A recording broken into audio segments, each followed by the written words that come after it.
TikToktun жабылганына туп-туура 2 ай болуптур. Жабабыз дегеннечи. Анан негизи TikToкту өйдө жактан жакшы эле жабабыз деп баратышып, ортодон өздөрү TikTokко кирип кетип каттап атышат окшойт. Алардын мыйзамсыз аракеттерине бөгөт коюу максатында тиешелүү ыкчам издөө иш-чаралары жүргүзүлүүдө.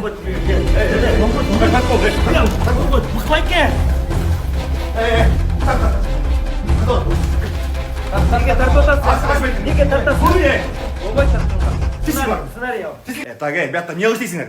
Адамдардың көңілін ачып іштейбіз. Бетің ашады, Адамдардың көңілін ачып іштейбіз деймін. сіздер қайда даярдалсыңдар? Біз выездға дайырдан атабыз 8 декабрға. Қаяққа? Қарақолға. Лорапияны ашты беттің. Не болды жақта? Ештікі дәлі білбедім, жаңыл едім. Сіздер кім шақырды бұл жаққа? Байке айтқан болбойды. Айтыпқа бол. Мықы шақырды. Бізде 8 декабрда Қарақол шаарында Қырғыз стендап концерт. Камераға айт. 8 декабрда Қарақол шаарында Қырғыз стендап концерт болғандықтан. Адашып кеткен тұрбайсыз біз. Бізге билет бермейсіңдер ше, бізді алып болу. Байке билет бере алмаймын, анткени билеттер Қарақол шаарындағы Ысыкөл кинотеатрында сатылып атпайбы. Болгону 500 эле сом. Ассаламу алейкум туугандар. Бүгүн Сейтек борборунда турабыз. Артист KG YouTube каналы. Мен Азамат Усанов. Бүгүн Сейтек борборунда кыргыз стендап концерти болгону жатат. Биринчи жолу. Ал жакта мен да выступать этем азыр. Бүгүн стендаперлер менен сүйлөшүп, концерттин артында кандай моменттер болот, баарын менен сүйлөшүп көрсөтүп беребиз. Андыктан биз менен болуңуздар.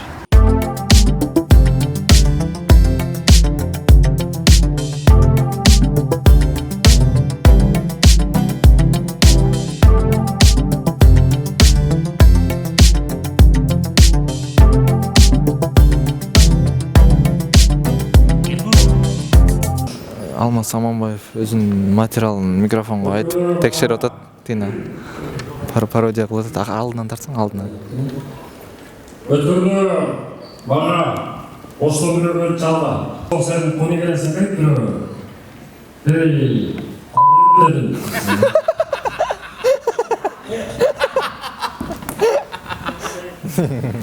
Кечиргиле, экинчи сөрбөйбүз.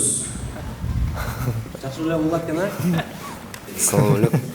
Кымайсыңар достар, тынчсыздарбы, амансыздарбы? Кандай келип алдыңыз? Оштон келдиңизби же биякта? Жок, мен биякта Бишкектемин. Биякта жашап атам, мен Омон кымбат экен, Бишкекке тууган.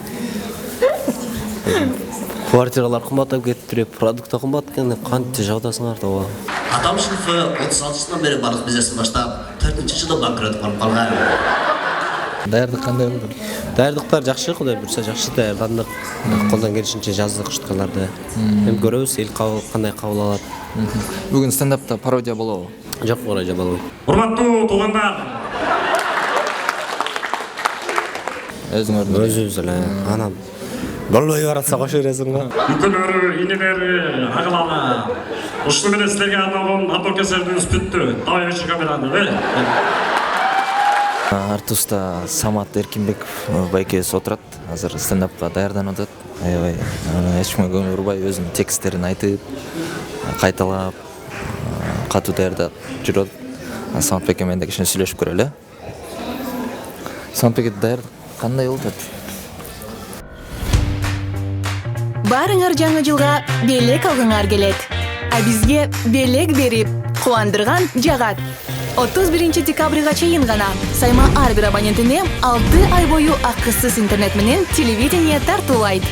Дароо азыр 0708 909 000 номери боюнча Саймага чалгыла. Болгону 2 ай төлөп, жайга чейин ырахаттангыла. Саймага туташып, көңүлүңөрдү көтөргүлө. Нормально, жаңы эле жаттап бүттүм. Жаттап бүттүңүзбү же? Жаттап бүттүм. Эмени стендап монолог 3 барак айтасызбы? 3-4 барак экен да. Эме жаттаган кандай болду негизи? Оңойлуу болду же кыйын болду? Жаттаган жазган кыйын болду, жаттаган оңойлуу болду. Бир күн, 2 күндө жаттап койдум. Негизи эме бул стендапка кантип эмне болуп кызыгып калдыңыз? Мурун команда менен ойноп жүрүп, же жалгыз өзүңүздү көрсөтөйүн дедиңизби? Кезде мыкыны көп көрчүмүн десем.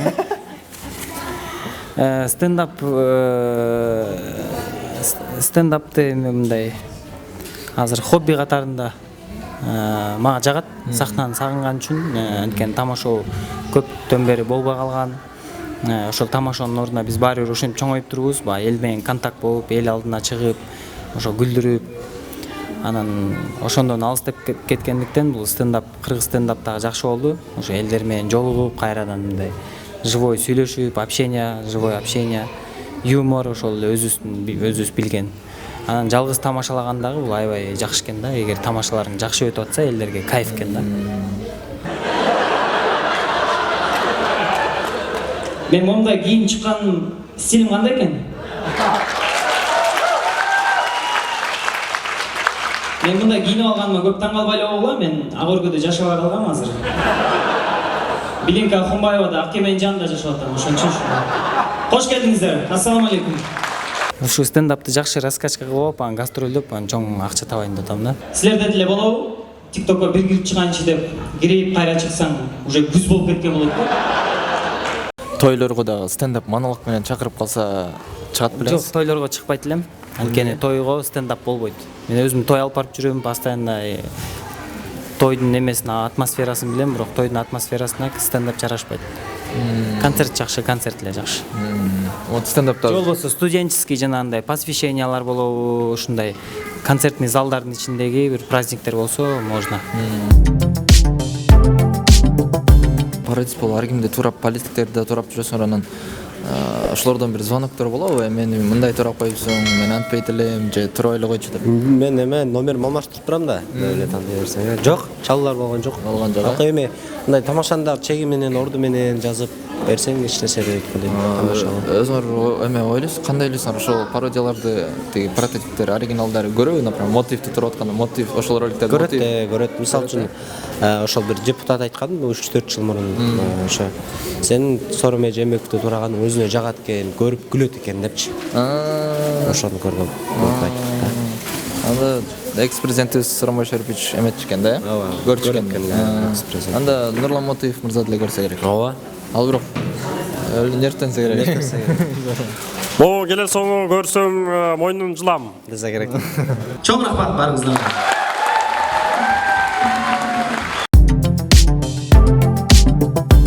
Улукбайке бүгүн кыргыз стендаптын резиденттеринин бири. Бүгүн биринчи жолу концерт болуп атат Улукбайке. Сезимдери кандай болуп атат? Биринчи жолу чоң сахнага, эми чоң сахнага мурун чыгып жүргөнсүңөр, просто азыр эми стендап, кыргыз стендап менен чоң концерт болуп атат, биринчи жолу. Ооба. Мурда чоң сахнага тиги мыкылар менен тамаша ойноп жүргөндө четте микрофон жок турчумун. Баягы бүт жоопкерчиликти алар алчу да залдын эмесинчи. Биз сыртында эле мындай хей деп эле берип турчубуз. Бүгүн мен жалгыз чыгып атам. Баарыбыз стендап жалгыз, анан бир аз мандраж көбүрөөк болуп атам, бирок буюрса жакшы болот. Ишенебиз. Жакшы даярдандык. Ошол азыр да уже интервьюдан мандраж башталды. Менде мына уже эле микрофон мындай такалганда эле уже мандраж башталды.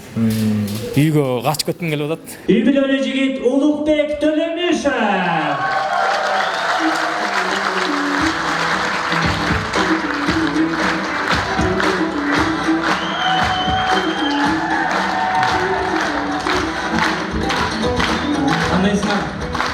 Жакшысыздарбы?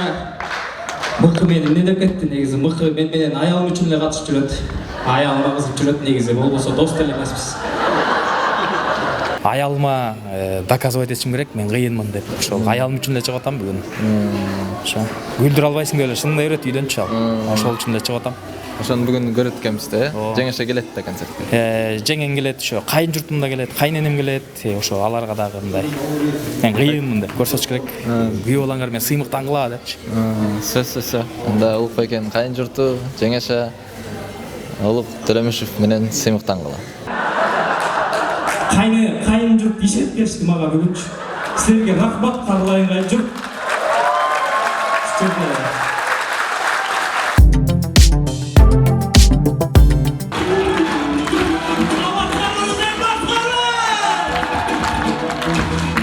Нурба деген мырза кыргыз стендаптын дагы бир резиденти. Жана дагы башка каякта алектенчү эле. Кыргыз стендаптын резиденти, анан азыркы учурда Кубаныч байке менен вайн тартып жүрөм. Мен негизи бүгүн өзүм жөнүндө айтып берейин дедим. Анткени дегенде могу Кубанын жанындагы бала кийин. Братишкасы, кайнысы кийин деп ушундай. Тиштери да протез кийин деп койгондорчу. Өзүм жөнүндө айтып берейин дедим. Менин атым Нурбек Асылбеков. Жалпы жонунан 1 ай даярдандык го дейм. Бирок 1 айдын ичинен где-то 5 күндөй жаздым. Окшойт. Ошо жазган материалды жаттадыңар го? Биякта стендаперлердин көптөрү жаттай албайт эле, арга чыкты жаттап эле жүрөт. Эгерде чын жүрөктөн чыккан болсо, баягы мээңде калып калат экен да, жатталыпчы. А мындай башка бирөөнүн айткан жазып алып жаттасаң, ал по-любому жатталбай каласың. Ошон үчүн мен чын жүрөктөн жаздым. Ошон үчүн менин мээмде бар. Бирок карап турам кагазды. Кагазды карап испетме, Все, ийгилик анда. Чоң рахмат. Орустар менен, орусчалыктар менен деле тил табышып кете алам мен. Орусчалык дегенде кандай? Нурлан Насип менен иши жокторчу жана. Кубо эке рулдетип атат баарын. Сен маяка кой, тияка кой деп. Урушат атат, несетте аткайтып салган депчи. Аркасынан барам жүрө. Каякта жүрмүз? Азыр келдиңизбиз. Ооба. Даярданып үйгө барып кийин. Жок, мен эртеден бери эле офисте болчумун. Офисте кичине материалдар боюнча кайсынысы керек, эмнеси кереги жок деп ошолорду редактура кылып айтсам айтпай эле койсом. Сизге аябай көп болчу материалыңыз. Жаттадыңызбы стендаперлердин баарын? Жок, аябай деле көп эмес. Меники деле баарының артында эле 2 барак. Кыйын болот. Баарын жаттаган жокмун, бирок эми азыр эми убакыт бар да дагы. Жаттап. Бирок баарын өзү жазгандан кийин мээбиз да го. Ошондой болуп атабыз. Бул кыргыз стендап азыр жакшы элге сиңип кетип, жакшы болуп кетсе, бара-бара жанагындай comedy club сыяктуу болгон кылганга ой барбы же только стендап кылыппы? Миниатюраларды көрсөтүп. Жок, буга көз карашымдай болуп атпайбы азыр стендап азыр дүйнө жүзүндө мындай өзүнчө башкача бир тенденция болуп атабы, ошондой болуп атпайбы? Стендап бул өзүнчө жанр, ошентип бирден чыгып алып, оюңду айтып, күлдүрүп дегенде юмор менен жашоону аралаштырып айтып берген болот. А берки миниатюра comedy club сыяктуу боло турган нерсени ушул жактардан анан кимде көңүлү бар болсо, эмелер болсо, аны өзүнчө проект стендап менен аралашпаган сыяктуу кылалы деп баягыда деле баштарын кылып көрүп өтүппү.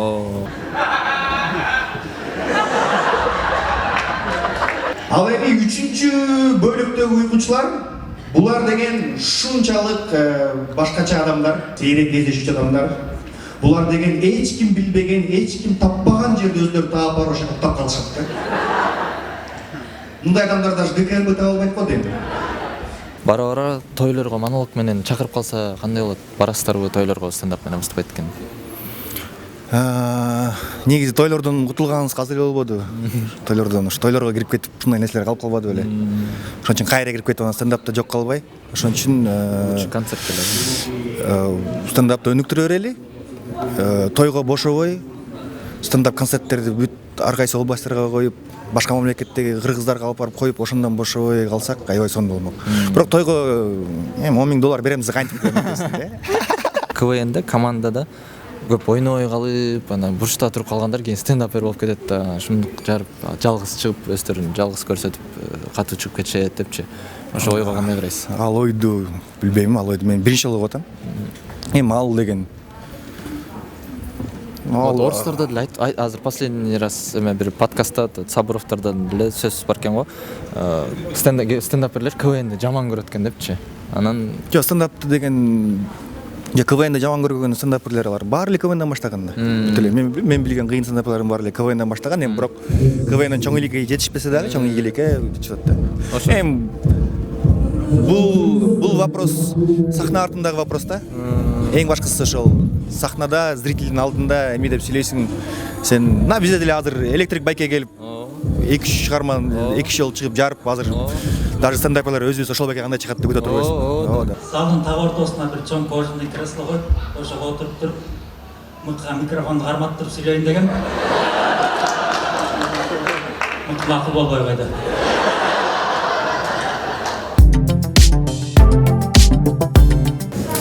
кыргыз стендаптын атасы мыкы өзү терезелерди жаап, биякта стендаперлер үшөбөсүн деп атат, Тамандар оркоп, кандайсыңар жаштар? стендап боюнча? Буюрса эми биринчи мындай тушоо кесүүчү иш чара болгондо толкунданып атабыз азыр ыйлайм деп Эмечи, эмнеге, эмне себеп, эмне түрткү болду ушу кыргыз стендапты улантыш керек, ушуну биз ошо баягы жазында Кекеев досубуз экөөбүз ушундай барчыга чыгабыз да, иш чаралар өтө турчу, стендап, юмор, чыгып кечелер өткөнгө чыгармачылык менен биргеликте болгон ошондой барчык болчу. Анан ал жакта башында орусча стендап кылып көрдүк, анан туруп эмнеге бизде кыргызча стендап жок, мисалы казактарда казакчасы бар, өзбектер өзбекчесин өзү кылып атышат депчи. Ага чейин биз бир ошондой текшерүүчү кече өткөргөнбүз кыргыз стендап. Балдар болуп Медер Мусакочоев, Куба Кубанычбеков деген, Кубаныч Курманбеков, Самат Эркинбеков, Азимхан болуп, ошол жерден жакшы өткөн да. Анан орусчадан бир аз балдар менен иштеш оорураак болду, анткени алар бир аз орусча алышыраак балдар экен да. Эми көптөн бери ал жак аралашпаган тилдерин таба албай, мынтел тигинтел десем, чөтө окшошпойт. Анан кыргызча кылып көрө десем, чыкчулар дагы, көрчүлөр дагы, кабылчулар көп экен. Шаардык болоюн деп баягы күнү кофейняга барып отурдум, ноутбукту ачып алып. Ноутбук болбойт экен, шаардык эмес болуп калат экенсиң, макбук алышың керек экен. Макбукту ачып, кофе заказ берип койгом. Дальше эмне кыларымды билбейм, жөн отурам.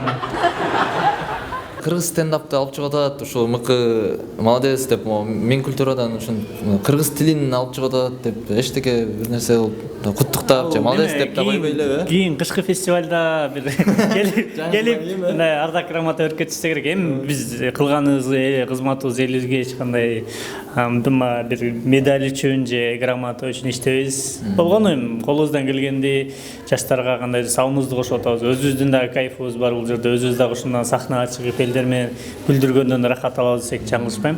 Ошон үчүн баарыңыздарга рахмат. Жакшы ой, пикир, лайк, подписка, чоң рахмат. Жада калса үстүмө шырдак кийип алдым, байкап атасызарбы? Айылда шырдакты жерге салчу элек.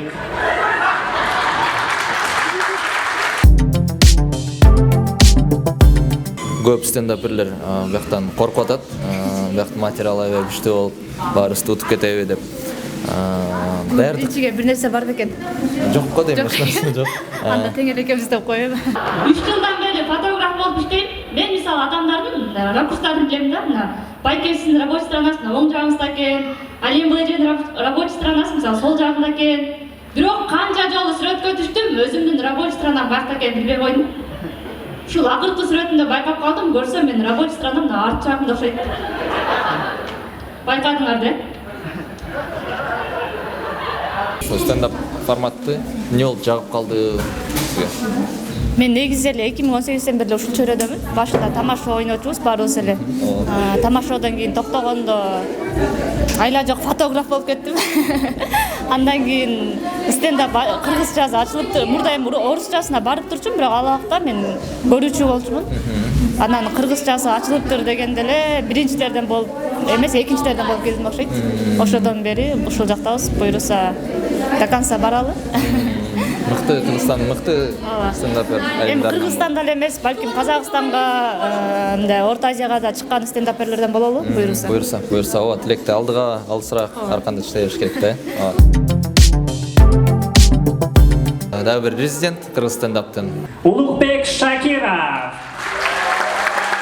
Улук мырза деген тамашоодо Багыт деген командада ойночу, аябай катуу күчтүү команда болчу. Даярдык болот. Тамашоодо ойнай элек. Тамашоодо ойнай элек. Толкунданып. НКБнын материалын полный жоголтуп келдик. Ошондой бричтар менен буртаңна ванильныйларды скрещивание кылып, бир толук кандуу нормальный жигиттер чыгарабыз. Менимче тууну алмаштырганга караганда нормальныйраак вариант дейм да. КВН тамашоо командный оюн болчу, команда менен. Бул жакта стендапты жалгыз чыгып элди күлдүрүш кыйынбы же команда менен оңойбу же жалгыз оңойбу? Жалгыз эми бул жакта жоопкерчилик көбүрөөк. Жалгыз чыгасың, өзүң жооп бересиң, ар бир косякка дагы, ийгиликке дагы, ал сеники да өзүңдүкү. Чынында жалгыз оор. Анан үйлөнгөндөн кийин жашоом орустар айтмакчы до и после болуп бөлүнүп калды. Бойдок кезимде мен атам көп жерге жибере берчү эмес. Азыр болсо аялым жок, эч жакка жибербейт. Мурун мамам менен базар кыдырган мага жакчу эмес. азыр болсо аялым менен кыдырган 10 эсе жакпайт. Себеби мен мамам менен кыдырганда акча төлөчү эмесмин. Все, анда ийгилик Улук мырза. Чыгып сонун жарыңыз бүгүн. Артист кежиге ийгилик. Артист кежиге Улук мырза да чыгып калган. Мынчалык узак убакытка сиздерден алыстабастан бат-баттан материалдарды чыгарып турууга аракет кылабыз деп сөз беребиз.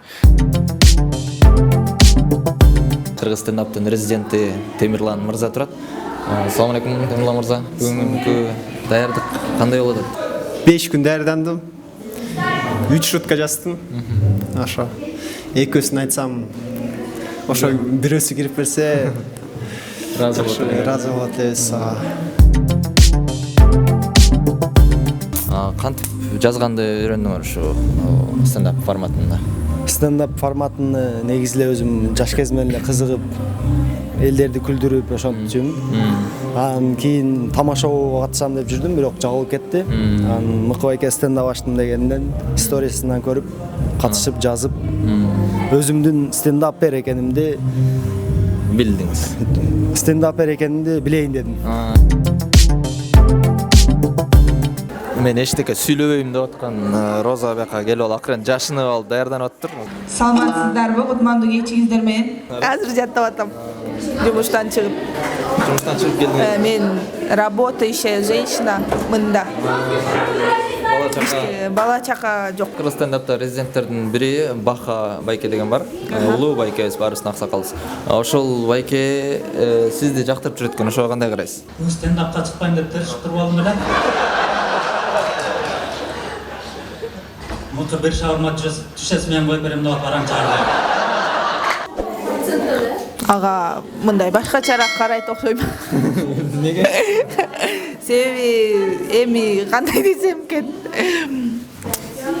Мага бай киши керек. Бай киши керек? Бай киши керек. Мен өзүм монтип стендапта жүрөм, анан мага кичине колумда бар. Иштегим келбей калды вообще эле. Байкаштырдыңар да. Сен анда байлар, Байлар, обязательно байлык болуш керек. Мындай сулуу. Аял да бар, Аял жок эле болсунчу. Жок эле болсун. Андайга жете элекмин. Да бир 10 жылдан кийин может мейли деп калам. Рахмат. Анан менин жашоомо чоң энем чоң таасирин тийгизген. Ошон үчүн азыр мен кемпирдей сүйлөйм. Байкасаңыздар керек. Бизде эң күчтүү стендап комигибиз акыркы. Тартпай эле коюңуздар. Коюйм, Азамат. Кандайсың, жакшыбы? Жакшы. Даярдыктар жакшыбы? Жакшы. Стендапка бул биринчи жолу чыгып атасыз, Жок, биринчи жолу эмес. Стендапка мен жаңы биринчи жолу чыкканым 2013-14 жылдары. 200 тамашоо лига болчу, анан параллельно Кыргыз стендап деген Эрмек Нурбаев ачкан биринчи жолу. 247-студияда болчу. Ошол убакта чыгып жүрчүмүн, андан кийин баягы тамашачы алгандан кийин именно стендап концертке Сейтекке бүгүн биринчи жолу. Да, бир аздан кийин уже физкультурадан берген агаймен калчылаш баштаптыр. Барып атама эле айткым келди, ата ой, мен калчылашпайм, мен эле түйрүп коем деп.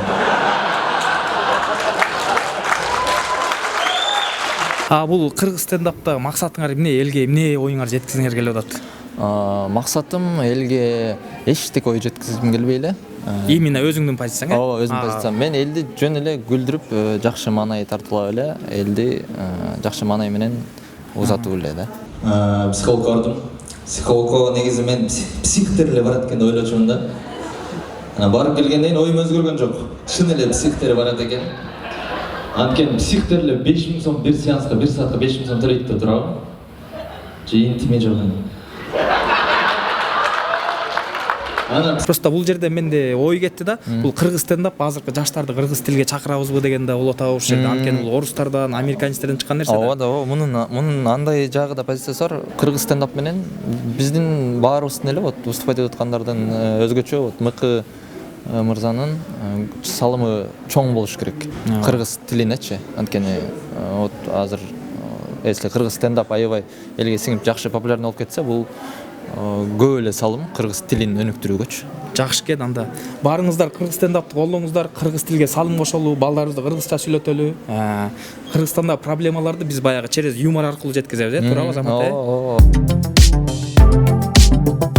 Кыргыз стендапка ким ичинен ойлонуп атса, мен стендапка чыга алат элем десе, сөз чыккыла, өзүңөр көрсөткүлө, балким багыңар ошол жерден ачылып кетет, туурабы?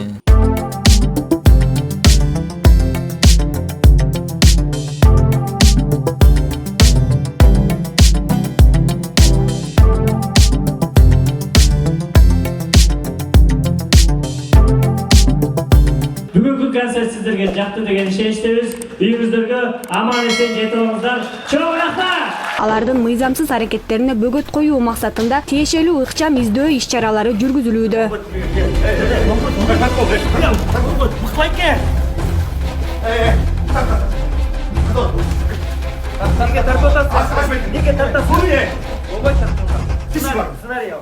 Бияқта не істейсіңдер? Адамдардын көңүлүн ачуу иштейбиз. Бетиңи ачып айтчы. Адамдардын көңүлүн ачуу иштейбиз дейм. Силер каяка даярданасыңар? Биз выездга даярданып атабыз 8 декабрга.